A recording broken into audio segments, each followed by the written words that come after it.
जीवनाचंच एक अभिनय हे एक माध्यम आहे, अभिनयाकडे जाण्याचा एक मार्ग असतो, तर त्याप्रमाणे तो अभिनयाकडे वळला आणि आता बालनाट्य एकांकिका तसेच वेगवेगळ्या एकपात्री प्रयोगाच्या स्पर्धा तसेच वक्तृत्व स्पर्धा, निबंध स्पर्धा, तालुका, जिल्हा आणि राज्यस्तरीय स्पर्धांमध्ये द्वितीय क्रमांक आणि वेगवेगळी पारितोषिकं त्यांनी मिळवलेली आहेत.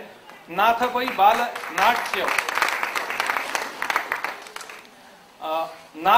बालनाट्य एकांकिका स्पर्धा कणकवली येथे झालेली असताना अभिनयाचं पारितोषिक वयाच्या 6व्या वर्षी त्यांनी मिळवलेलं आहे.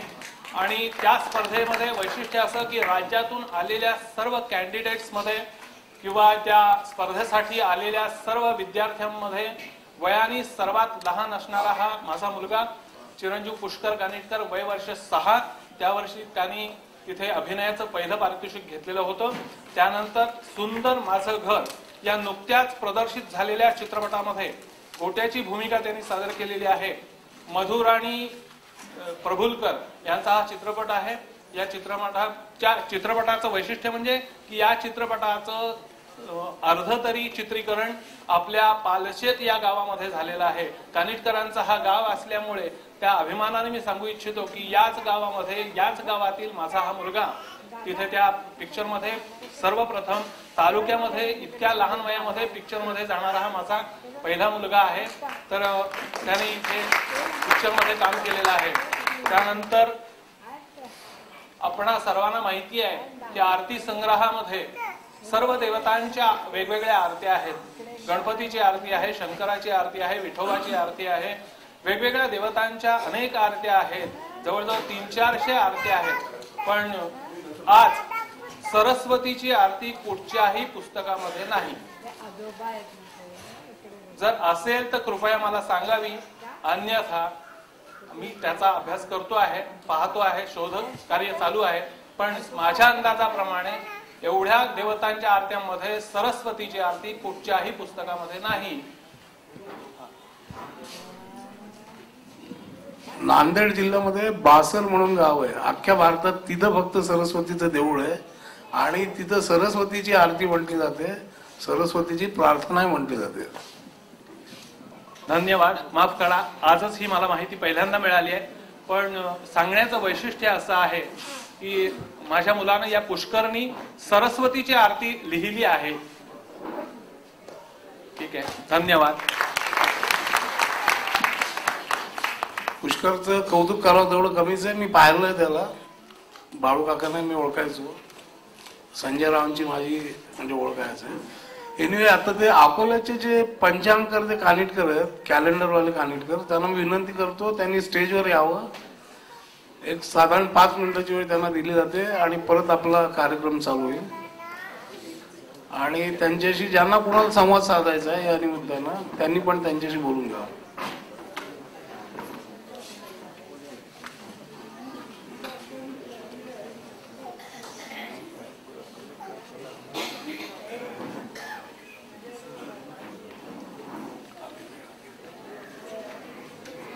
आपल्या कानिटकर कुल संमेलनासाठी म्हणून मी हजर होतोय.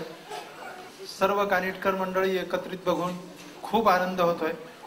पितृतुल्य आणि मातृतुल्य सर्व कानिटकर मंडळीला मी इथून नमस्कार करतो आणि समवयस्कर आणि जे आहेत ते बंधू भगिनी या सगळ्यांना सुद्धा नमस्कार करतो. आणि संमेलनासाठी सर्व लोक इथे आले आहेत म्हणून त्या सर्वांचं मी इथे अभिनंदन करतो. मी 2000 साली एक दिनदर्शिका तयार केली होती. आत्ता यांनी पंचांग असा उल्लेख केलेला आहे, पण ते पंचांग नसून दिनदर्शिका आहे. तर ती दिनदर्शिका कशी केली, काय केली याविषयी त्याची एक कथा मी लिहिली आहे. त्या कशी कशी तयार झाली, काय झाली, मला त्याच्यामध्ये कोणी सहकार्य केलं ते थोडक्यात आहे, ते मी वाचून दाखवतो. या दिनदर्शिकेचं त्या ठिकाणी तिथे लावलेली आहे ती रुद्र दिनदर्शिका असं नाव आहे. कधीही न संपणारी अशी दिनदर्शिका. प्रेरणा कशी मिळाली, त्याच्यानंतर पार्श्वभूमी काय आहे, पूर्वतयारी, मार्गदर्शन अशा टप्प्याटप्प्याने मी ते लिहिलेलं आहे. 30/10/2000 सकाळी 7च्या बातम्या. नागपुरातील एका व्यक्तीने म्हणे कधीही न संपणारी दिनदर्शिका तयार केली.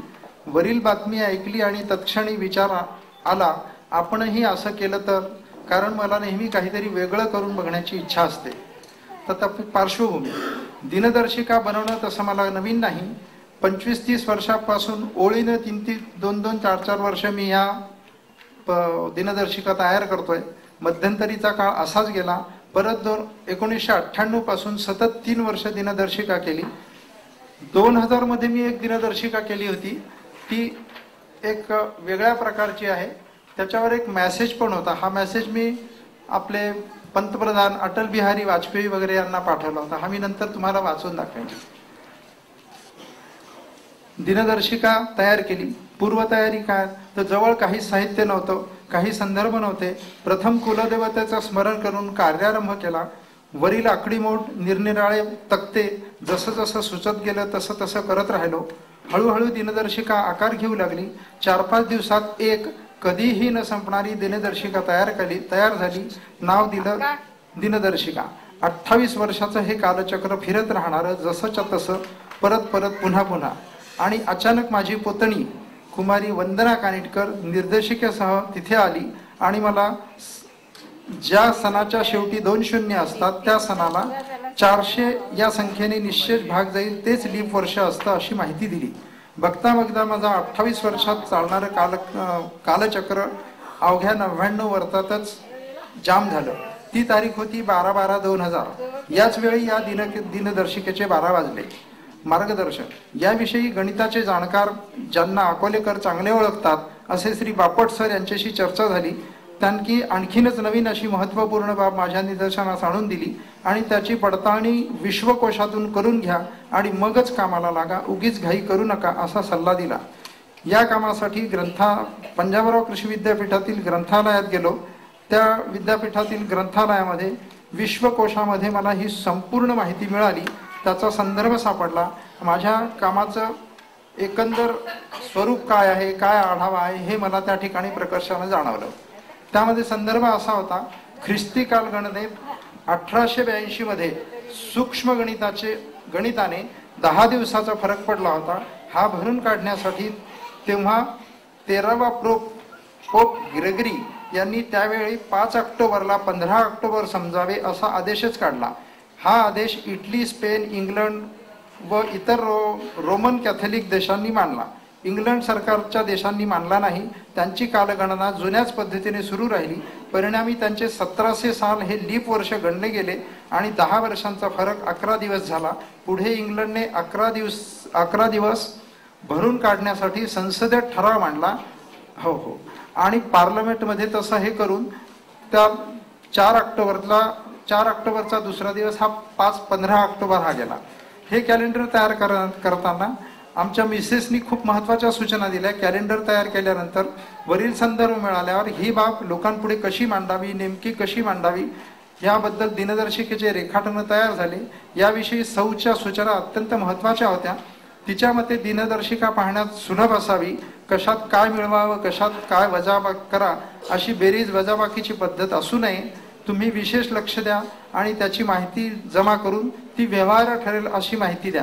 स्त्रियांना व्यवहार जास्त करतो असं म्हणतात, हे या ठिकाणी मला जाणवलं. पुरुष हे सर्व असेच. हा भाग सोडला तर खरोखर विचार करण्यासारखी गोष्ट होती. 3-4 दिवसानंतर मी बरेच आराखडे केले आणि ही अशा प्रकारची रुद्र दिनदर्शिका तयार केली. यामध्ये आपण 9600 वर्षापर्यंतचे सगळे दिवस पाहू शकतो. 9600 वर्षानंतरचा जो फेब्रुवारी महिना येईल तो 29 तारखेच्या ऐवजी 30 तारखेचा येईल. कारण 9600 वर्षात त्या कालगणनेमध्ये जे काही मिनिट, काही सेकंद शिल्लक राहतात त्याचा 1 दिवस परत मागे पडतो. तो भरून काढण्यासाठी तो 1 दिवस आपल्याला त्याच्यात ऍड करावा लागेल. बाकी त्या दिनदर्शिकेचे 2 पार्ट केलेले, सामान्य वर्ष आणि लीप वर्ष. त्याची बाकी माहिती मी प्रत्येकाला ज्याला कोणाला हवी असेल त्याला त्या ठिकाणी येऊन समजून सांगेल. धन्यवाद. त्याची ते माहिती देतील. आणि मी परत एकदा विनंती करतो, आपल्याला ग्रुप फोटोसाठी व्यवस्था केलेली आहे. त्याच्यामध्ये 20 जणांचं सिलेक्शन झालंय आणि 20 पैकी 8 जण हे प्रत्यक्ष चढाईत सहभागी होतील आणि शिखर सर करतील. या 8 जणांमध्ये एका चितपावनाचाही समावेश झालाय. हा आपल्या सगळ्यांसाठी अभिमानास्पद गोष्ट आहे आणि तो मी आहे. एव्हरेस्टवरती मी पोचीनच आणि हा पहिला चित्पावन ठरेल की जो एव्हरेस्टवरती पोचेल. माझं नाव चेतन केतकर. सगळ्यांपर्यंत आव्हान पोहोचवतोय आम्ही, त्याच्यात डिटेल माहिती मिळेलच. थोडीशी एव्हरेस्ट बद्दल माहिती सांगतो. टोटल 70 दिवस ही मोहीम चालेल आणि याच्यामध्ये 2 डेथ झोन आहेत की जिथे अनेक गिर्यारोहकांचा मृत्यू झाला. पहिला डेथ झोन 17,000 फूट ते 19,000 फुटावर लागतो, जिथे अनेक हिमवेगा आहेत आणि त्यांची खोली 2 फुटापासून 2,000 फुटांपर्यंत आहे आणि या हिडन आहेत, म्हणजे दिसत नाहीत, बर्फाने आच्छादलेले असतात. आणि दुसरा डेथ झोन हा 26,000 फुटावर लागतो, जिथे ऑक्सिजन फक्त 5% आहे, टेम्परेचर -60 डिग्री असतं आणि 180 किलोमीटर ताशी वेगाने तिथे वारे वाहतात बर्फावरनं. अशा ठिकाणी आम्हाला तग धरून 3,000 फूट चढाई करायची आहे. साधारणतः मिड मेला आम्ही शिखरावर पोहोचू, आपल्या देशाचा तिरंगा आणि आपला भगवा आम्ही तिथे लावूच. त्याचप्रमाणे मी या सर्व चित्पावनांचा प्रतिनिधी म्हणून एव्हरेस्टवर चाललोय. तर म्हणून मी एक कल्पना मांडली आणि मी ती पूर्ण करणार आहे की जाताना बरोबर परशुरामाच्या पादुका बरोबर घेऊन जाणार आहे, त्याचं एव्हरेस्टवरती पूजन करणार आणि त्या परत आणणार आहे. या सगळ्या मोहिमेसाठी आमची शारीरिक मानसिक क्षमता वाढवण्याचे प्रयत्न चालूच आहेत. पण ह्याच्या मोहिमेसाठी आर्थिक उभारणी हे खूप मोठं आव्हान आमच्या समोर आहे.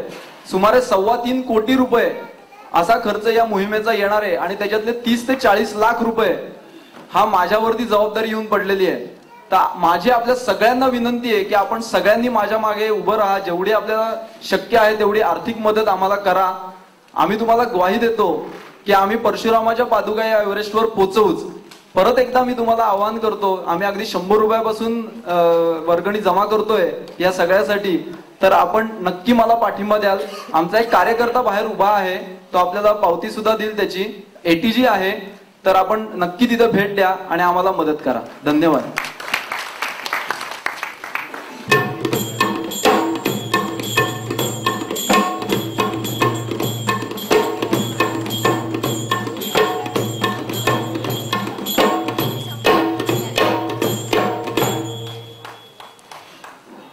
नमस्कार. कार्यक्रमाच्या उत्तरार्धात पुन्हा एकदा सगळ्यांचं स्वागत.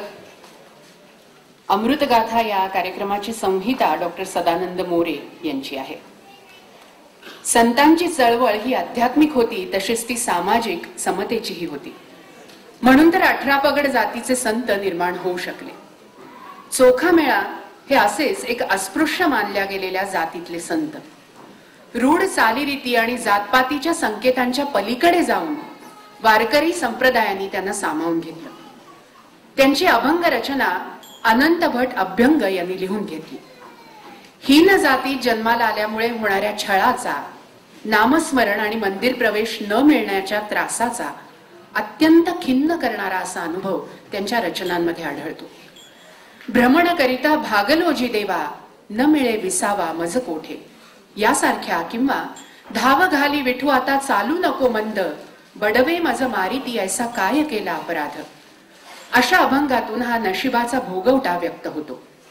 प्रचलित जाती व्यवस्था ईश्वरानं निर्माण केली असेल तर तिच्यावरचे त्रासदायक प्रश्न ईश्वरालाच विचारले पाहिजेत.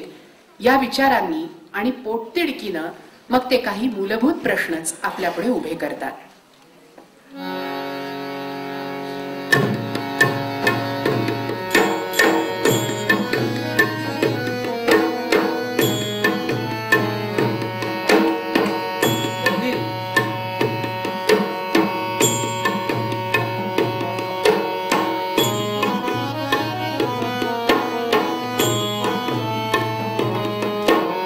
कोण तो सोवळा, कोण तो वळा, कोण तो सोवळा, कोण तो वळा, दोहींचा वेगळा विठ्ठल माझा, दोहींचा वेगळा विठ्ठल माझा, कोणासी विटाळ कशाचा जाहला, कोणासी विटाळ कशाचा जाहला, मुळीचा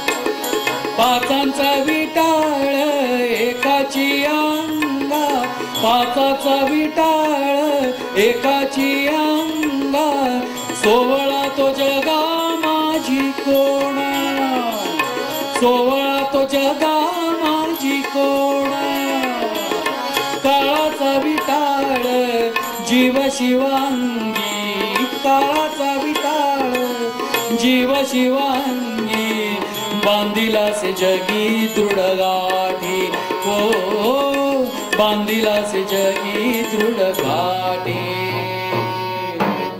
कोण तो सोवळा, कोण तो वळा, कोण तो सोवळा, कोण तो वळा, तोहींचा वेगळा विठ्ठल माझा, आणि दोहींचा वेगळा विठ्ठल माझा.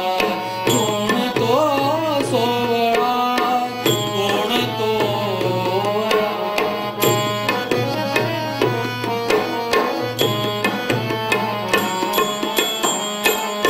जन्मता विटाळ मरता विटाळ, जन्मता विटाळ मरता विटाळ, जन्मता विटाळ मरता विटाळ, जन्मता विटाळ मरता विटाळ, जन्मता विटाळ मरता विटाळ. विटाळी विटाळ वाढला से, विटाळी विटाळ वाढला से, चोखा म्हणे माझा नवल वाटते, चोखा म्हणे माझा नवल वाटते, विटाळा परते आहे कोण, विटाळा परते आहे कोण, विटाळा परते आहे कोण, हो विटाळा परते आहे कोण. कोण तो सोवळा, कोण तो वळा, कोण तो सोवळा, कोण तो वळा, दोहींचा वेगळा विठ्ठल माझा, दोहींचा वेगळा विठ्ठल माझा, आणि दोहींचा वेगळा विठ्ठल माझा.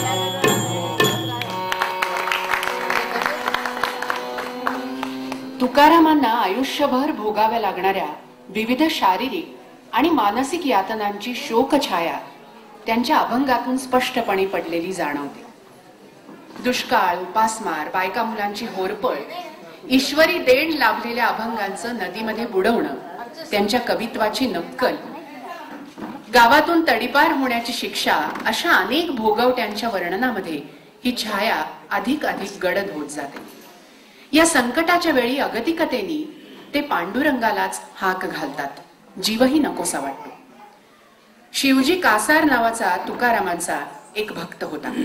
त्याची बायको एक सर्वसामान्य स्त्री. आपला नवरा तुकोबांच्या नादी लागून प्रपंचाचा नाश करतोय म्हणून चिडलेल्या या बाईनं दिवाळीला तुकोबांना स्नानाला म्हणून घरी बोलावलं आणि उकळतं पाणी तिने त्यांच्या अंगावर ओतून दिलं. असहाय्य दाह झालेल्या तुकोबांनी विठ्ठलाच्या नावाने आकांत मांडला. जळे माझी काया लागला ओणवा, धावरे केशवा माय बापा.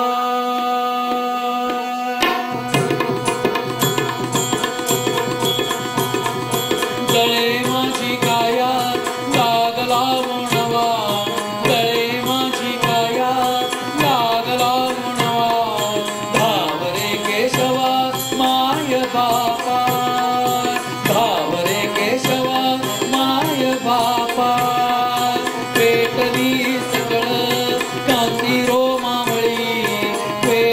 होळी सकळ कांती रोमावळी नावरे होळी दहन झाले नावरे होळी दहन झाले जळे माझी काया लागला उणवा जळे माझी काया लागला उणवा भावरे केशवा माय बाबा भावरे केशवा माय बाबा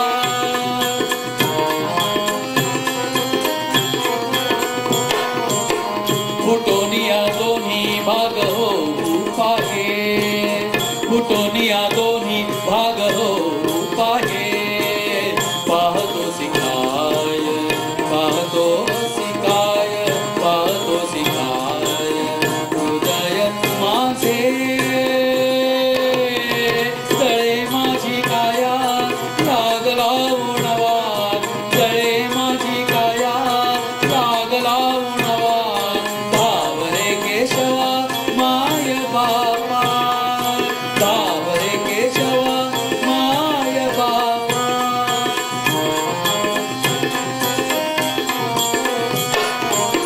घेऊनी जीवन भावे लवलाही घेऊनी जीवन भावे लवलाही कवणाचे काही कवणाचे काही कवणाचे काही कवणाचे काही कवणाचे काही न चाले येथे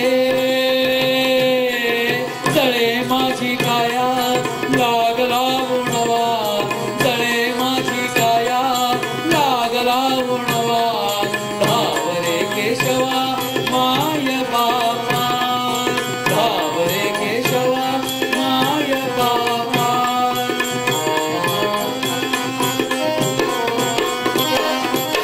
तुका म्हणे माझी तू होसी जननी तुका म्हणे माझी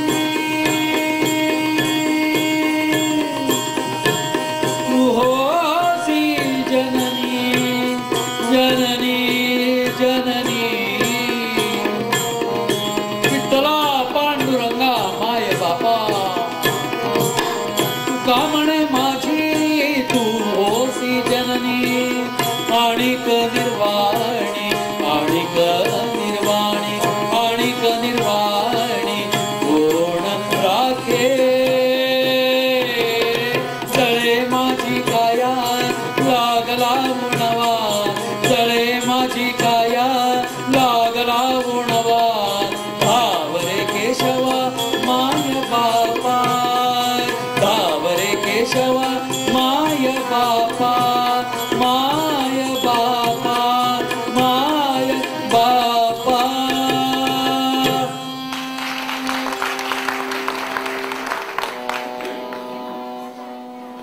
त्या नीलवर्ण मेघश्याम कृष्णाचं तिला वेड लागलंय. दया दुधाची घागर डोक्यावर घेऊन मथुरेच्या बाजाराला निघालेली ही वेडीपिशी गवळण दूध घ्या दही घ्या ऐवजी गोविंद घ्या गोपाळ घ्या असं म्हणू लागली. कृष्णाच्या निळ्या रंगात ती अशी भिजली की तिला सर्व विश्वच नीलवर्ण दिसू लागलंय. अशा या श्यामसुंदराच्या विरहानं व्याकुळ झालेली ही ज्ञानदेवांची विरहिणी शांत रसाने भारलेली नीलवर्णाची इतकी सुंदर आणि तरल पखरण मराठी काव्यात खरंच अत्यंत दुर्मिळ आहे. कवितेतलं रंगभान सांगायचं झालं तर पहिलं नाव ज्ञानोबारायांचंच घ्यावं लागेल.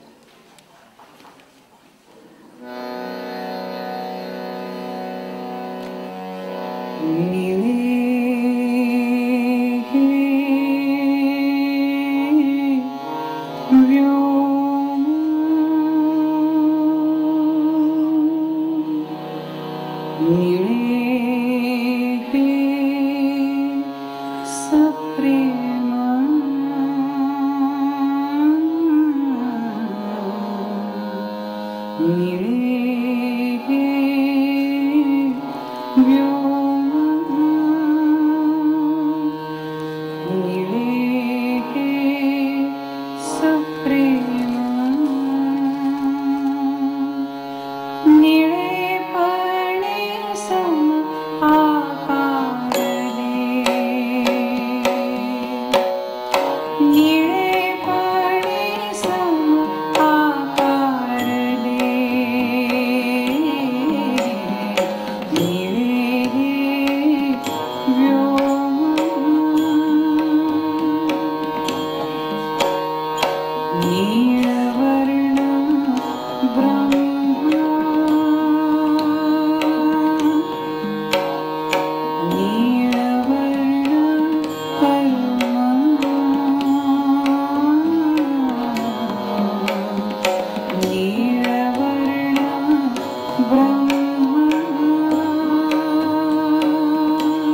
ज्ञानदेव, गोरा कुंभार, सावतामाळी, नरहरी सोनार, जनाबाई अशा 18 पगड जातीच्या संतांनी विठ्ठल महिमा गायला.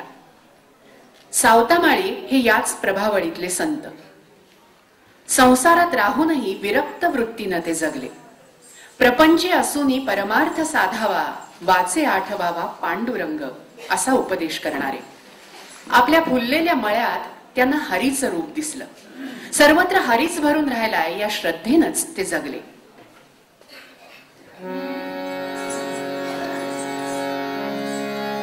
आमची माळियाची जात हो,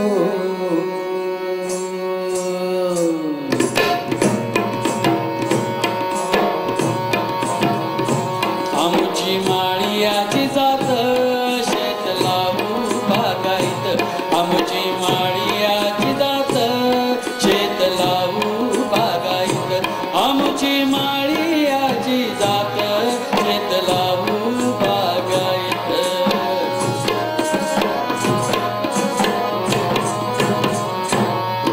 एकांदा मुळा भाजी,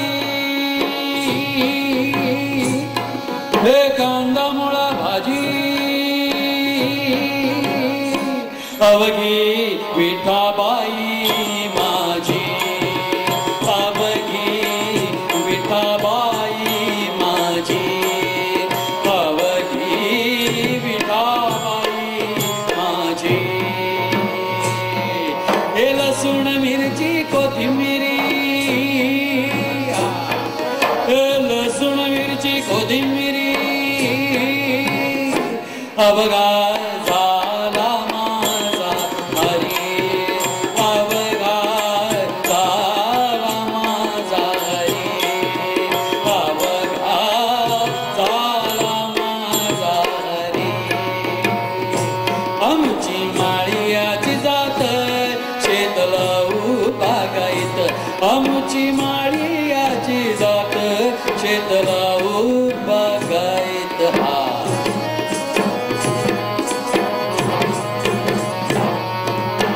मोठनाडा विहीर जोरी,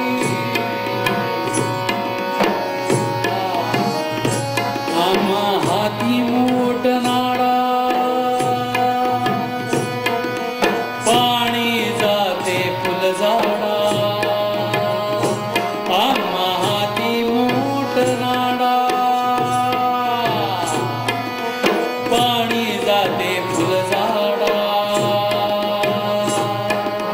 शांती शेवंती फुलली प्रेम जाई जुई व्याली.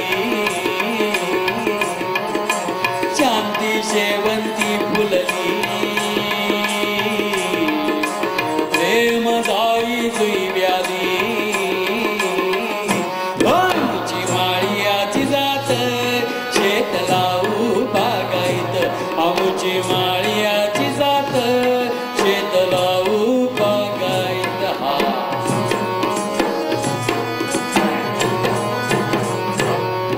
हे मोठनाडा विहीर दोरी. हा हे मोठनाडा विहीर दोरी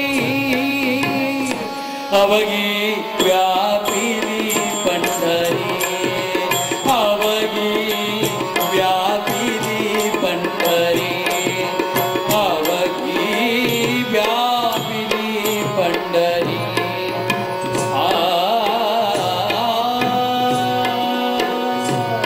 सावताने केला मळा, सावताने केला मळा. सावताने केला मळा, सावताने केला मळा. विठ्ठल देखियला डोळा. विठ्ठल देखियला डोळा. विठ्ठल देखियला डोळा. विठ्ठल विठ्ठल जय हरी विठ्ठल.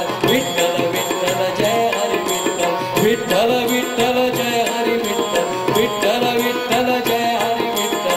विठ्ठल विठ्ठल जय हरी विठ्ठल. विठ्ठल विठ्ठल जय हरी विठ्ठल. विठ्ठल विठ्ठल विठ्ठल विठ्ठल विठ्ठल विठ्ठल विठ्ठल.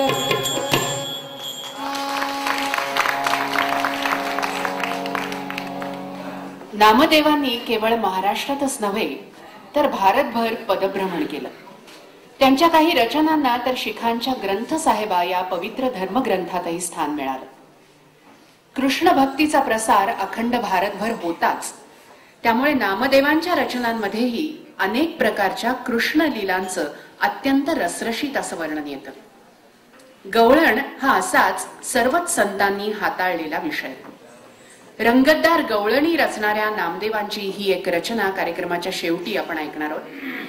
5 मुलखातल्या 5 गवळणी आणि श्रीकृष्ण यांचा एक शृंगारिक खेळ नामदेवांनी यात मांडलाय आणि भाषेचा डौलही किती छान सांभाळलाय.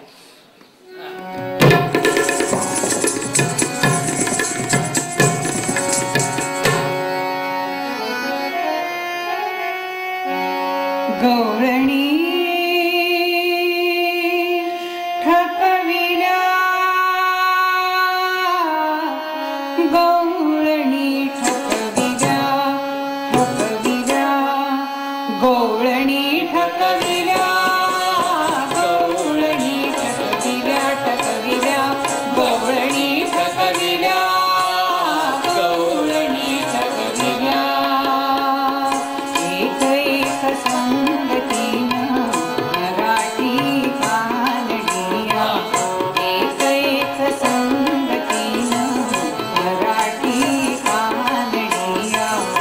एक मुसलमानी कोकणी गुजरणी, एक मुसलमानी कोकणी गुजरणी. अशा पाची जणी, पाची जणी, अशा पाची जणी, पाची जणी, पाची जणी, पाची जणी ठकविल्या, गवळणी ठकविल्या, ठकविल्या, गवळणी ठकविल्या, गवळणी ठकविल्या. गवळणी सुंदरी, गवळणी सुंदरी, गवळणी सुंदरी, गवळणी सुंदरी गेल्या यमुना तीरी. वस्त्रे फेडोनिया स्नान करीती नारी, वस्त्रे फेडोनिया स्नान ती करीती नारी. आणि स्नान करोनिया त्या आल्या बाहेर. बाहेर येऊन बघतात तो आपली वस्त्र जाग्यावर नाहीत. आधीच थंडी वाऱ्यात कुडकुडणाऱ्या गवळणी सैर भैर होऊन इकडे तिकडे पाहताय. सहज नजर वर गेली तर शारंगपाणी सगळ्यांची वस्त्र घेऊन वर बसलेला. कसं विनवावं, कसं सांगावं. एक एक गवळण पुढे येऊन भगवंताची विनवणी करते. प्रथम पुढे आले कानडे.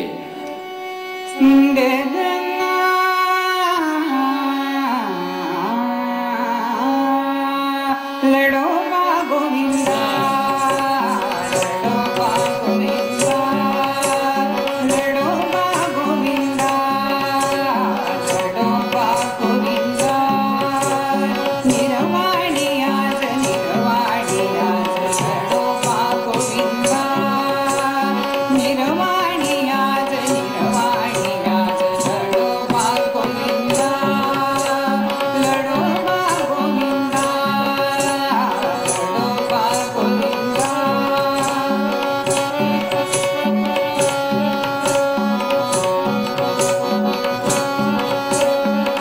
आड चालो पण चालो, आड चालो पण चालो. मम मम पदधप दरसा, दरसा सरसा. मम पदधप दरसा, दरसा सरसा, सरसा रसा. सरसा रे मम रे सरसा रसा सरप. मम आड चालो पण चालो, आड चालो पण चालो. शिरपोळ्याला फोडो, शिरपोळ्याला फोडो, शिरपोळ्याला फोडो. लडोबा गोविंदा, लडोबा गोविंदा, लडोबा गोविंदा. गवळणी ठकविल्या, गवळणी ठकविल्या, ठकविल्या, गवळणी ठकविल्या, गवळणी ठकविल्या. कानडीनं विनवणी केली परंतु भगवंतानी काही दाद दिली नाही. काय करणार बिचारी, मागे झाली आणि पुढे आली मुसलमानी.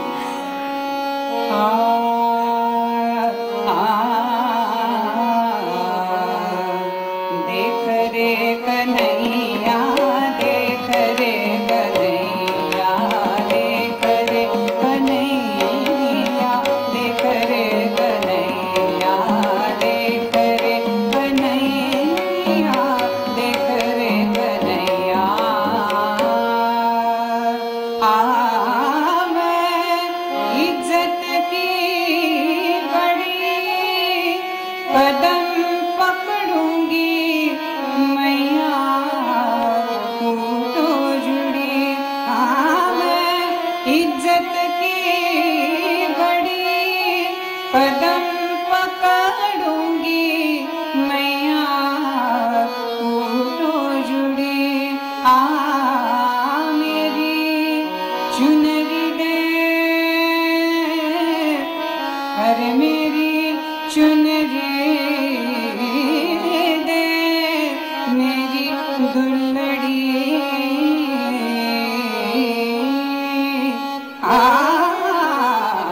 देख रे कन्हैया, देख रे कन्हैया, देख रे कन्हैया, देख रे कन्हैया, देख रे कन्हैया, देख रे कन्हैया. गवळणी टकविल्या, गवळणी टकविल्या, टकविल्या, गवळणी टकविल्या, गवळणी टकविल्या. मुसलमानीनं विनंती केली, परंतु भगवंत घालातल्या घालात तसं दुसरीकडेच बघतायत. काय करणार, ती पण झाली माग आणि पुढे आली आपली मराठी. ही मराठी म्हणजे मेल्या मुडद्या गाडला तुला माती अशी तमाशातली नाही, ही आमच्या पुण्यातली सदाशिव पेठेतली साजूक तुपातली साजूक गवळण मराठी. देवकी नंदना, देवकी नंदना,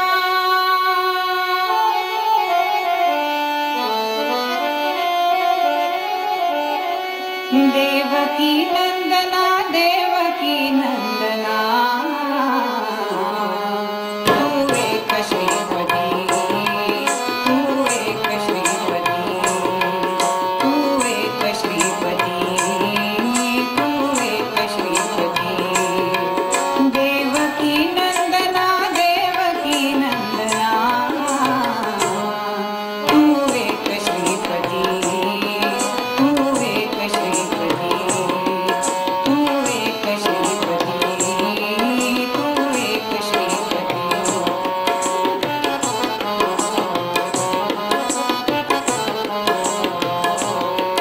उघडी हिवाची तुझ बिन किती, उघडी हिवाची तुझ बिन किती. पाया पडते बा मी येते पाकुळती, पाया पडते बा मी येते पाकुळती. माझी साडी दे, माझी साडी दे, घेला काचे मोती.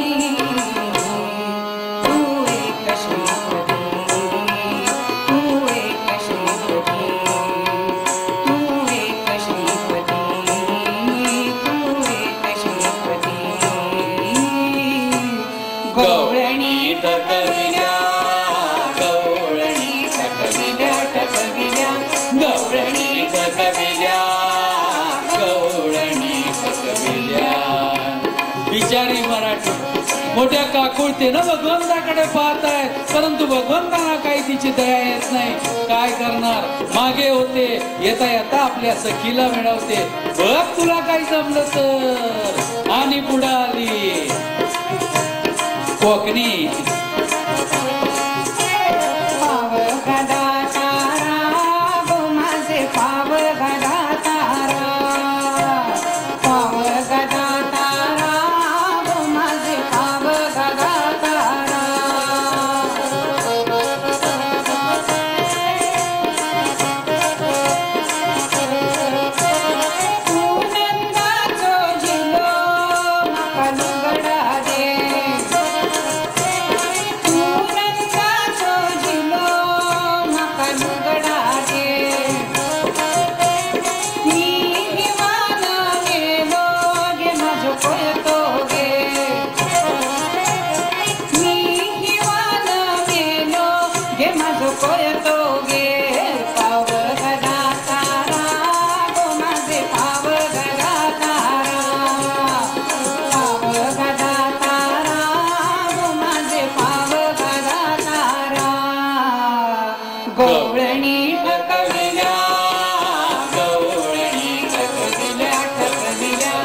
गवळणी थकविल्या गवळणी थकविल्या.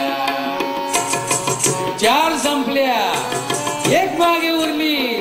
अखेरचा प्रयत्न म्हणून गयावया करत भगवंताना नव्हते गुजरण.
इतुके ऐकुनी देव बोले हसुनी.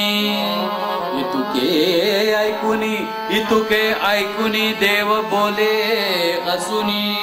सूर्या दंडवत करा कर जोडोनी. सूर्या दंडवत करा कर जोडोनी. नामा विनवितो म्हणे शारंग पाणी. नामा विनवितो म्हणे शारंग पाणी. आणि गवळ्या ऐक तू धन्य तुझी करणी.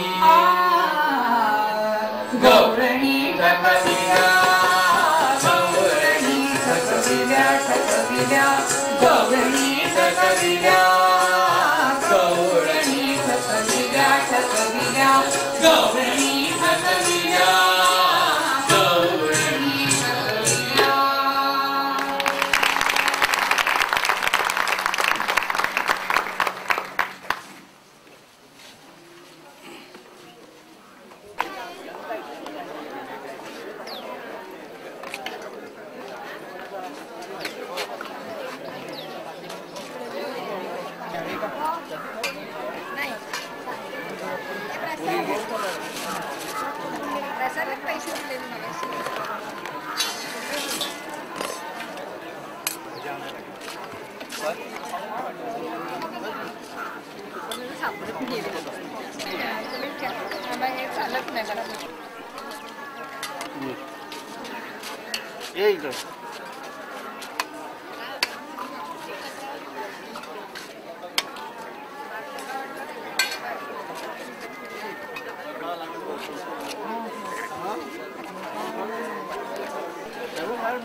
नाही ते पुण्यात राहायचे.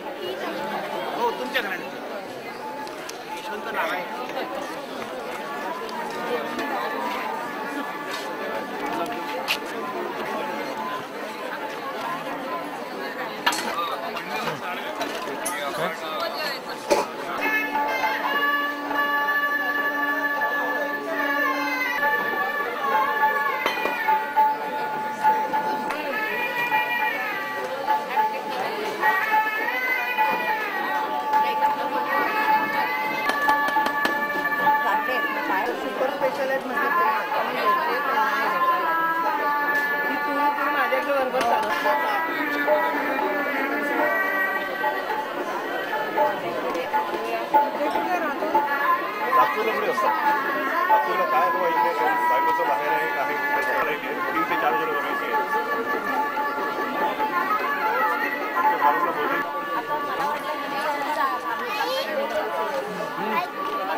पण त्या औषधाच्या वासाने आम्हालाच आलाय आधार.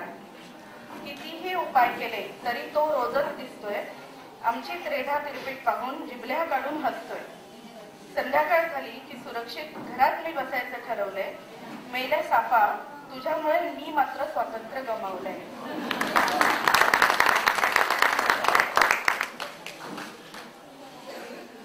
आणि आता एक पुन्हा एक मुंगी या छोट्याशा जीवाबद्दलची कविता आहे.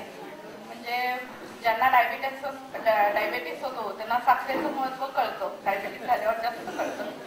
तर एक दिवशी असंच बघितलं की एक आपल्या अंगापेक्षा चौपट साईजचा साखरेचा कण मुंगी जीवाच्या आकाराने ढकलत नेतो मी. आणि ते बघून मला कविता सुचली. जरा थोडीशी वेगळी आहे. ज्यांना डायबेटीस असेल त्यांनी काही वाक्य जर त्यांना खटकली तर मला क्षमा करावी. मी काही त्यांना उद्देशून लिहिलेलं नाही. मनात एकदा आलं की जर डायबेटीस झाला मुंगीला तर तिची किती पंचायत, कशी तोंड लावेल साखरेला. तिला येईल मरगळ, अजिबात उत्साह नाही राहणार. कशी बाई ती दिवस रात्र अन्नसाठा करणार. काय घेईल ती औषध आणि करेल काय उपचार. शुगर फ्री प्रॉडक्टच वापरा म्हणून करेल काय प्रचार. अशक्तपणा येऊन मग ती होईल बिचारी बारीक. शक्तिवर्धनासाठी खाऊ शकणार नाही खजूर किंवा खारीक. तिच्याबद्दल विचार करताना येऊ लागली मला दया. अशी कशी पडली तिच्यावर नको त्या आजाराची छाया. पण पटकन लक्षात आलं तिला असं होणं शक्य नाही. कारण कामसू कष्टाळू प्राण्यांना सहसा डायबेटीस होत नाही. सतत धावपळ करत इकडून तिकडे जात तुरू तिचा साखरेचा कण उचलत ढकलण्याचा प्रयास सुरू. या मुंगीचा आदर्श ठेवून कार्यरत राहा दिवसभर. न येईल कुठलाही आजारपण, आयुष्य होईल निरामय सुखकर.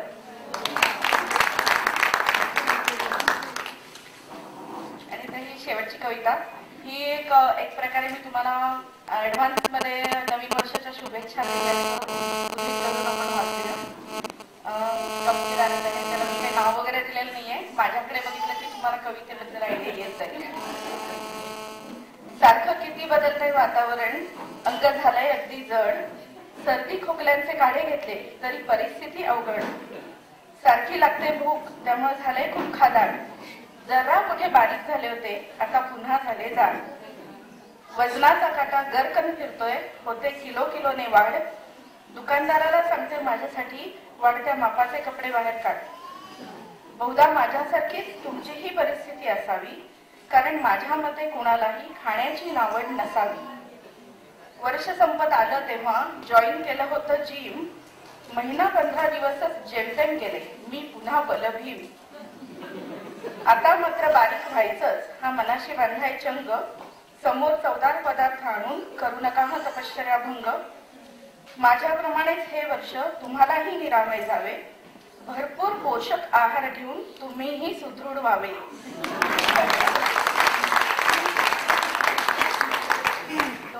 अगदी छोटं होतं त्याला जास्त उडता पण येत नव्हतं. म्हणजे फक्त 1 फूट वगैरे उंचीपर्यंतच ते उडू शकत होतं. आणि त्याची आई त्याला खूप प्रयत्न करत होती घेऊन जायचा परत. पण ते आईच्या आणि खिडकीच्या उंचीपर्यंत त्याला झेप घेता येत नव्हती. तर मी 2 तास मी खूप प्रयत्न केले. त्याला पाणी वगैरे चमच्याने पाजलं आणि 2 तासानंतर अल्टिमेटली मी त्याला कचऱ्याच्या सुपामध्ये चमच्याने धरून त्याच्या आईपर्यंत सोडलं आणि ते पिनू आई बरोबर उडून गेलं. तर त्याच्यावरती ही सुचलेली कविता आहे. एवढंच चिमणीचं पिल्लू खिडकीतून कसं कोण जाणे आत आलं. अन अजिबात उडता येईना बिचारं घाबरं घुबरं झालं. बाहेर झाडाच्या फांदीवर कावळा होता ओरडत आणि पिलाची आई त्याला शोधत होती चिवचिवत. आपल्या आईच्या आवाजाला त्याने बरोबर ओळखले. बसल्या जागेवरून पंख फडफडत ते थोडे वर सरकले. चमच्याने त्याला पाणी पाजलं. ते पाणी प्यायलं भरभर. थोडीशी भीती कमी झाली, पण अंगात होती थरथर. एवढ्यात त्याची आई आली. तिने घेतली आमची चाहूल. आम्हीही हळूच बाजूला झालो, अजिबात न वाजवता पाऊल. चिमणी आली, पिलाजवळ बसली. त्यांची दोघांची चिवचिव झाली. मग थोडं थोडं उडण्याची चिवने पिलाला प्रॅक्टिस दिली. तरीही पंखात बळ नव्हतं, जास्त होती खिडकीची उंची. उडून उडून बिचारं निराश झालं. त्याचं मनोबल झालं खच्ची. मला वाटलं फारच वाईट, पण हात लावायला वाटली भीती.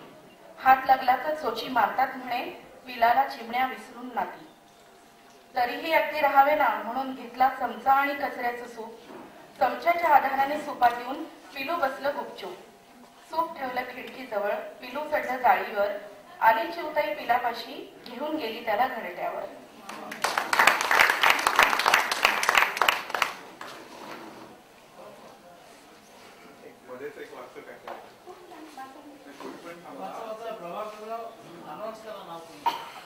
नव्हतं म्हणून परवानगी घेऊन तुमची वाचतो मध्येच कविता आहे. तुम्ही जाऊ नका.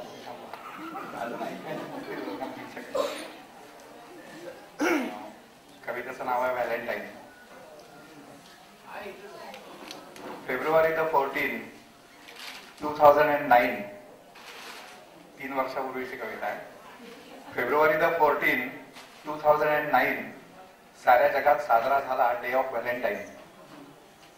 सकाळपासून शोधत होतो सगळा बाजार शोधून झाला. ताजे गुलाबाचे फूल मिळेना, देशी माल विदेशी झाला. ताजे गुलाबाचे फूल मिळेना, देशी माल विदेशी झाला. एका गुलाबाचे होते 50-50 रुपये मोल. मधल्याच एका वर्षात गुलाबाचं खूप शॉर्टेज असावं बहुतेक. एका गुलाबाचे होते 50-50 रुपये मोल. सुगंधाचा पत्ता नव्हता, भडक रंग, आकार गोल. साधे सोपे शब्द घ्यावे, भावनांमध्ये भिजवावे. हातात हात मिसळावे, फक्त डोळ्यांनी बोलावे. काय अवघड असतं फारसं. त्या दिवशी घरी पोचायला उशीर झाला. समोर गरम चहाचा प्याला. ती हसून एवढेच म्हणाली, आजचा दिवस कसा गेला. तिला म्हणालो thank you so much, I am fine. जी माझ्या मुलांची आई, तीच माझी व्हॅलेंटाईन.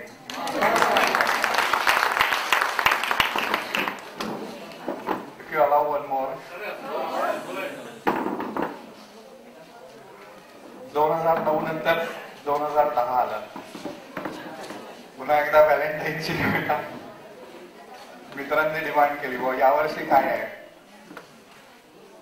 आता हे व्हॅलेंटाईन ही कल्पना परकीय असल्यामुळे थोड्या इंग्रजी शब्दांची मिसळण त्या कवितेमध्ये आलेली आहे. तेवढं प्लीज ऍडजस्ट करून घ्या. फेब्रुवारी 14, 2010 day of Valentine. Heart is beating again and again. मार्केटमध्ये सगळीकडे रोजेस अँड रोजेस. एकूण एक गुलाबांच्या वेगवेगळ्या poses. All of them are red in red. एकमेकांसाठीच आहेत बाय ईश्वर मेड. पश्चिमेचा रंग लाल, लाल गुलाबांच्या कथा. पण मावळतीचा दिनमणी सांगे त्याच्या व्यथा. प्रेमासाठी आता पश्चिमेची परिस्थिती कशी आहे. प्रेमासाठी दारोदार युगे 28. दाही दिशा फिरताना जीव कासावीस. तो सूर्य सांगतोय. आणि पूर्वाईची कथा कशी आहे. पूर्वेची अपूर्वाईच्याही आधी आणि नंतर पूर्वाई. उगवतीच्या संस्काराची, प्रीतीची नवलाई. कष्टकरी हात माझे नाही हातामध्ये झोळी. सखी माझी चंद्रहास आणि फ्लॅट चंद्रमौळी.